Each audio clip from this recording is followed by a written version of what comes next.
it's Jessie V. So this story I was kind of embarrassed to tell because I feel so bad about what I did. Like, telling you this story does not make me feel good in any way. I feel like you guys are gonna judge me and think I was a horrible child, and I guess sometimes I was. I mean, I can't deny that. But I was hoping to keep my bad moments to myself. But then I thought, if I only told you guys about the good things I did, you'd think I was some angel as a child, and I really wasn't. I did make mistakes, I did do stupid things, and in this story you will see one of them. So in grade 2, I had this friend named Ryan. Him and I were super close. I didn't like him in any way, we were just like friends. Like, I felt like he was sort of a brother to me. We hung out all the time at recess. We did our homework together. It was really, really cute. I had these nerdy glasses, he had nerdy glasses. We were like the same height. It was crazy. It was awesome though. And I remember him telling me at the start of grade 2 that he had this huge crush on this girl. Let's call her Amy. And Amy was definitely one of the popular girls in the class. And you're probably like, really, Jess? Popular in grade 2? But let me tell you, even in grade 2 there were cliques. Even as small little kids, you had the popular group, the normal group, the nerds, and the people falling asleep in class. Like, there was still groups of people, and it sucks that it was that way, but that's just how it was. So I think Ryan and I were definitely more in the nerdy sort of group. We definitely weren't even close to being the popular people. But he had a crush on one of the girls who just happened to be socially up there on the scale. And I remember him telling me, like, I have to tell her that I like her. I have to tell her that I have a crush on her and I don't know how. Because he really was a shy kid, just like me. And do you remember back when we were kids, we used to write like notes to each other, like, do you like me? Check yes or no. Well, that's literally what he ended up doing, but he didn't say it was him in the note. He said from anonymous, which, I mean, was kind of cute in a way, but at the same time, how is she gonna know it's Ryan? So we didn't have lockers back then. We had these things called cubbies. I don't know if those are still around, but they were just like these sort of boxes on the wall that you put your hat and your gloves and your lunchbox in. So what he did was he put the note into her cubby and waited. He waited for her to get it. Sure enough, she did. She looked at it for like 1 second and then just stuffed it back in her cubby. And I was like, don't worry, Ryan. She's probably gonna answer later. It's probably not a big deal. But then a week ended up going by. She still hadn't answered the note. So he was like, okay, I'm just gonna send her another one and give her a clue as to who I am. I can't remember what he said. He said like, from the guy with the checkered shirt, or like something like that, where she would sort of get an idea of who he was. So she looks at the note, just puts it back in her cubby once again, doesn't even really care about it. I don't know if she gets notes all the time or like what's going on. But poor Ryan, I remember looking at his face and thinking, I feel so bad for this guy. I just want Amy to acknowledge him, or to at least acknowledge the note in general. So what I ended up doing was, and this is,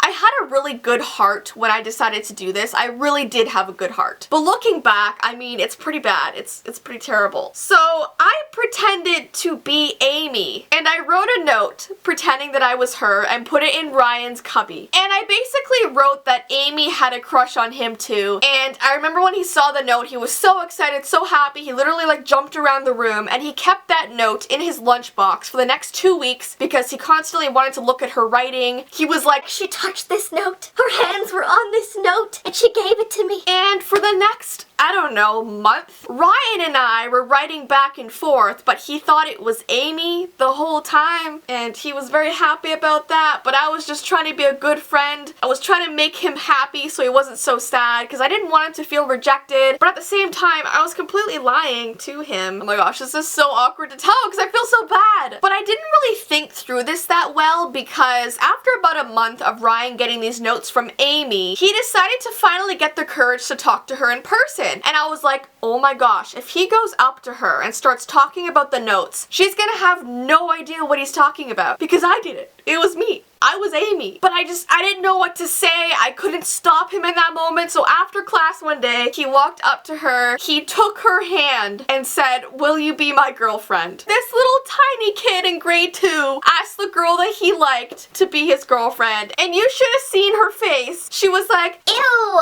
boys have cooties, ew, no, I don't like you, I don't like you, go away, Ryan. Like, Like, she was completely grossed out by him. You should have seen his face. The whole scene was terrible. All of Amy's friends were laughing in their popular group. And then Ryan was all sad. And that's when I had to break it to him. I did fess up and tell him that it was me the whole time. And he was super, super mad about it, which, I mean, I get. Listen, if you never talk to me again, I'd probably get that. But then, literally like a week later, he forgot about it. And all was cool. We were friends again. And up until grade 10, we actually spoke on and off. And he joked about it all the time. Like, when he got older, he didn't actually take it to heart. Because it was just some silly crush in grade 2. But at the moment, it was like devastating, right? But he literally got a girlfriend in grade 9 and is still with her today. So I'm sure he looks back at Amy and thinks, well, thank goodness. Thank goodness we did not date. Not that dating in grade 2 was really important. I remember all the kids who dated in grade 2, it was like they'd hold hands for maybe 3 seconds of the day, and then they didn't talk for like the rest of the day. But yeah, that was the time that I faked sending letters to my friend, pretending I was his crush, and I feel bad about it. I really do. And I cannot believe I'm telling this story, and don't judge me, I was a terrible child. Thank goodness I have grown up. I definitely would not do anything like that in my current state and age. That's just terrible. But yeah, I hope you guys did kind of enjoy this short, cute little story from grade 2. As usual, all my social media information is down below, along with my vlog channel and my PO box information, so check that out. And until next time, guys,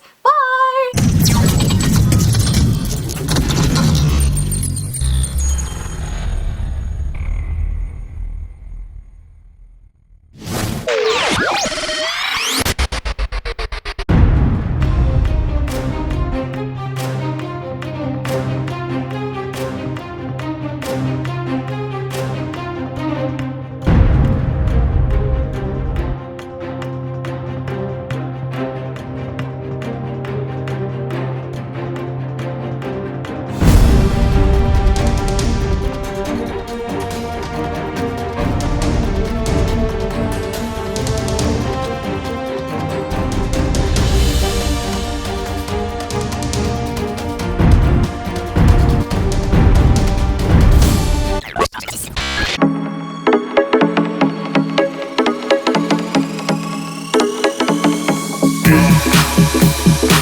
Get down to the B-side.